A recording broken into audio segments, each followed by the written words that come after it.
Copy and paste is one of the most common activities we use in any productivity software. And of course, as technology has progressed from the old days of monochrome monitors and MIDI files to now having high-def widescreens and stereo surround sound, our documents have also evolved to include this type of content on a fairly regular basis. You know, first we started with line art, then we added clip art, and now we're even using high-fidelity photographs.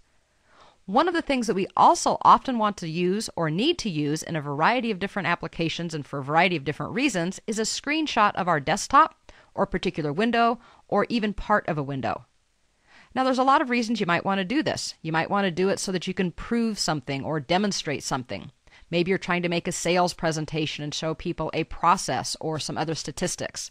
Maybe you need technical support and you're trying to communicate a really complicated thing and you say, boy, if I could just take a picture of my screen of what the computer is actually doing, that would go a long way to communicate what I need. Well, regardless of what the reason is, a lot of people want a screenshot, and in the past what we had was something called the print screen key. Now how that works is, well, honestly, a little bit of a mystery to a lot of people, so I just want to demonstrate it real quickly. This is what we've had for years. I'm going to make sure that I'm clicking off of my slide, make sure that my window is selected, and then I'm going to press Print Screen on my computer keyboard. Now I'm simply going to use the paste command, which is Control-V. And there you go. We can see that we now have this huge version of our current screen. I'm going to go ahead and just get rid of that by clicking on it and pressing Delete. A lot of people these days actually work with two monitors, which I do as well. So when you saw that picture, you probably saw both screens. When you use the print screen command, it captures both screens if you have two because it says this is the entire desktop. It's really not smart enough to say which is on one monitor and which is on the other. Just wanted you to know why that might look a little bit different on my screen capture than yours. But regardless, we did get a picture. The problem is the picture was really big and we couldn't control exactly what was captured. It captures the entire screen, and in my case, both monitors. In addition, most people just really didn't understand what that key was for. When they pressed it, they expected something to physically print on a printer, not that something was captured and placed on the clipboard. Well, in our pursuit of always being bigger and better, we got screen clipping in some of our operating systems and then as part of some of our applications like OneNote. Also a good feature, but still relatively unknown. Shall we say bring on Office 2010? 2010 gives us the ability to insert a screenshot, and this is going to be a phenomenal thing to do an entire window or even part of a window. So let's take a look and see how that's going to work. It actually is fairly simple. I'm going to press my down arrow to go to my last slide of my presentation, down to slide 15. And this is a slide that simply talks about how people can access instruction. If they have a live class, of course, they're going to meet the instructor in person. If they're doing virtual training, they're going to click on a link.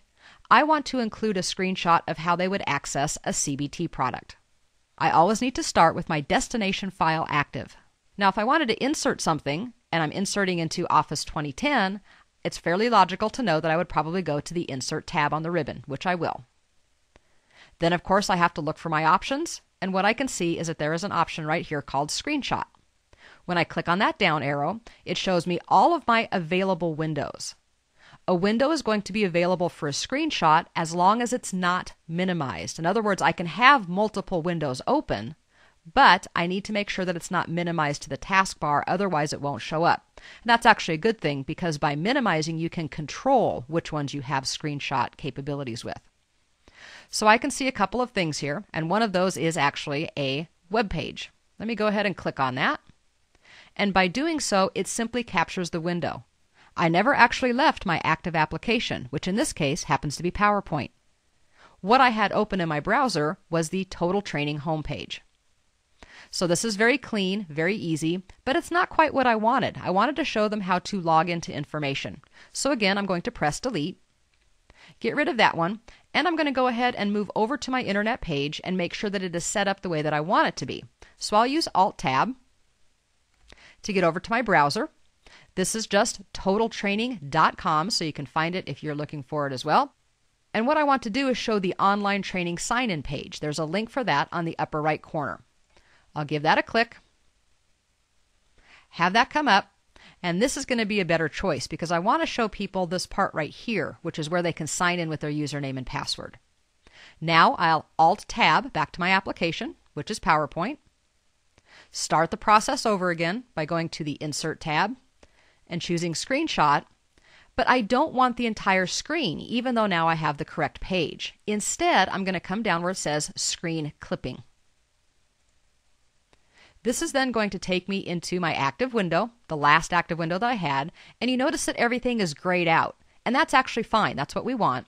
We're going to simply click and drag with the crosshair pointer to select the area that we want for our screenshot. I'm going to go just to the upper left of Online Training, come down, and you can see that it actually takes the gray off of the area that's going to be included, which is very nice. It's very visual that way. And I know I want to include the sign in button and make sure I don't cut off any text. So I'll take a look at that fairly carefully, get it sized exactly the way I want, and then I'm going to let go of my left mouse button. This immediately takes me back into whatever application I started with. Here is my screenshot, but not the entire screen. It's only the clipping. And of course, it is a selected image, and I can now move it or do anything else that I need to do. I think I'll just go ahead and grab it and drag it down roughly where I want it to be located on the page, and then deselect. The screenshot tool is available in Excel, Outlook, PowerPoint, and Word as part of 2010. It's great for capturing any kind of information you need to capture as a snapshot or share with others. It's really useful for capturing dynamic information that will change with time, like a news headline or a stock quote. As we do more internet research, it's a great way to capture our references or resources so we can either study them more carefully later, maybe even offline, or just capture the resource as part of our documentation. I also use it a lot to capture complicated things that I don't want to copy and paste or retype, like an airline schedule or something like that. Sometimes even our improved paste options don't capture things exactly like they appeared somewhere else. So if you really need an accurate capture, a screenshot just might be the way to do it.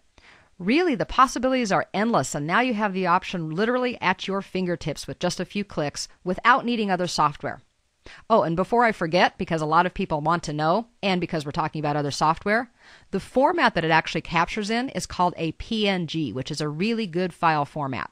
So that's kind of sitting in the background if you're a graphics person or if you're curious exactly what format it captured it in. Now you know how to insert screenshots of entire windows or portions of windows using screen clipping using the fabulous new feature in 2010.